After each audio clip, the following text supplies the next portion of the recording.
The Stand actually put me in a major reading slump because what I'd read was so long and so good. I didn't think I'd get another book quite the same, and I was quite right. I've been reading some books recently in May, but they're just not up to scratch, not after The Stand.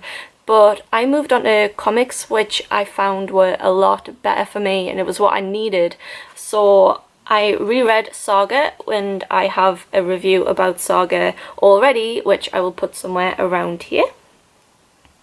But basically, this is my new favourite thing, and I'm an absolute fangirl for this, and I cannot wait for volume 6 to come out, and I'm trying to not read the standalone comics. I'm waiting for the 6th volume to come out, so don't anyone spoil what's happening for me, because I know people have been reading the standalone comics, so no spoilers please. By the same author of Saga, I also got Paper Girls off NetGalley Volume 1, and I was really looking forward to it because I thought Saga was so good, the story was so interesting and unique. I had to read something else by the same author, so I got my hands on Paper Girls off NetGalley, and I was so over the moon. I was literally screaming around the house and jumping on my bed. But it didn't quite grip me like Saga did.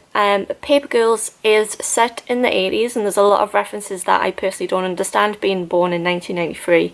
But it's about 4 young girls who are paper girls, and during the night when they're out delivering papers, how do I even go about describing this? It's kind of like I'm not sure if it's aliens or time travelers. It's kind of like War of the Worlds, but with time travelers. Basically, there's like an apocalypse kind of thing, but the fact that I can't actually explain what's going on, it kind of gives you a hint as to why it was such a mixed read, because I honestly don't know.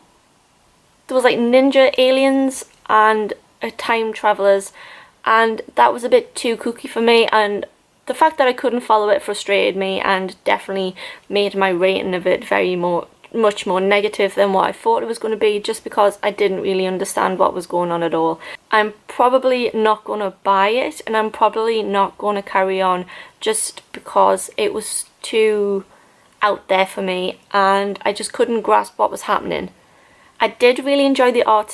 Even though it wasn't as colourful and as detailed as Saga was, it did help the overall setting of being in the 80s, so I really appreciated that for the art style. After Saga, I was really worried that I would never find a comic series I'd like just as much, but then I read Rat Queens Volume 1 and Volume 2, and oh my god. The first one is called Sass and Sorcery, and it is definitely sassy and it is definitely full of magic. The Rat Queens are 4 friends that live together, and they are kick-ass vigilantes, and they're all very different. One of them can do magic, one of them is this awesome ginger who's super feisty, the other one is like a little elf, and the other one is dark skinned, and she is also just kick-ass and sassy. I read these on an ebook form, which is really upsetting because I wish I could show you the art because it's absolutely fantastic, but I am going to buy these in physical condition because I enjoyed it so much.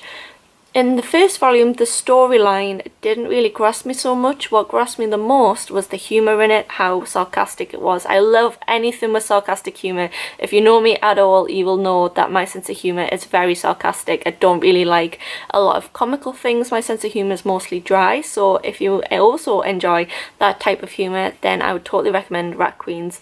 But I also really enjoyed how strong the 4 female characters are. They are very, very, very strong women. They're also very beautifully illustrated. They are so good. Like Saga, I'd also only recommend to older readers, if you know what I mean. But overall, I really enjoyed it, and I also, by far, the second volume was so good compared to the first volume. Their friendship is so real, and everything about them is so unique, and I personally didn't think I could ever get bored of Rat Queens. I actually reread this another time. There is one thing that I will say though that kind of disappointed me a little bit.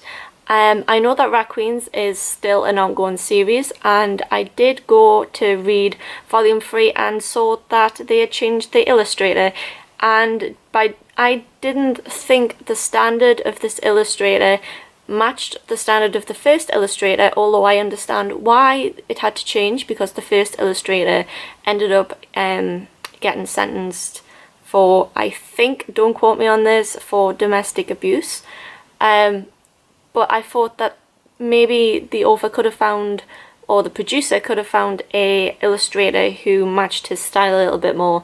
It did ruin it for me, and I only managed to read 2 pages, and I thought, I just can't do this. I don't want to be ruined by this, and I know quite a lot of people who also agree with me with that.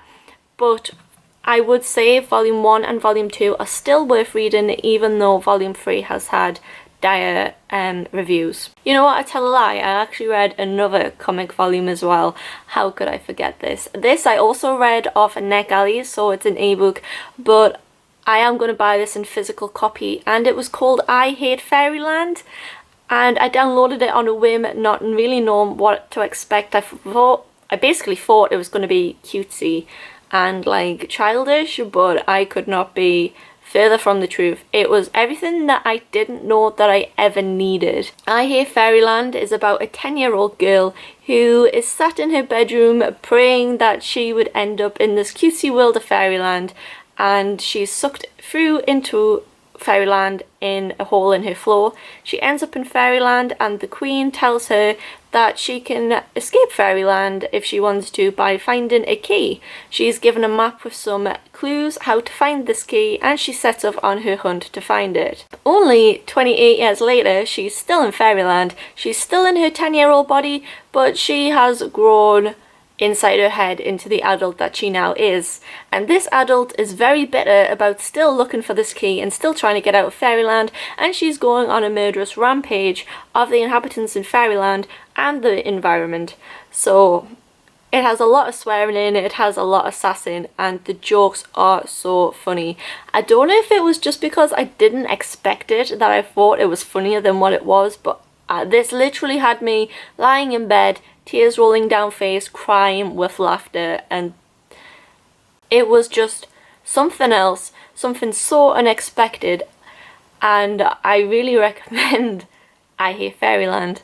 If you have access to NetGalley, I think it's on Read Now, so you need to get over to NetGalley right now and download it, because it was something else. I rated that 5 out of 5 stars. I would rate that 10 out of 10 stars if I could.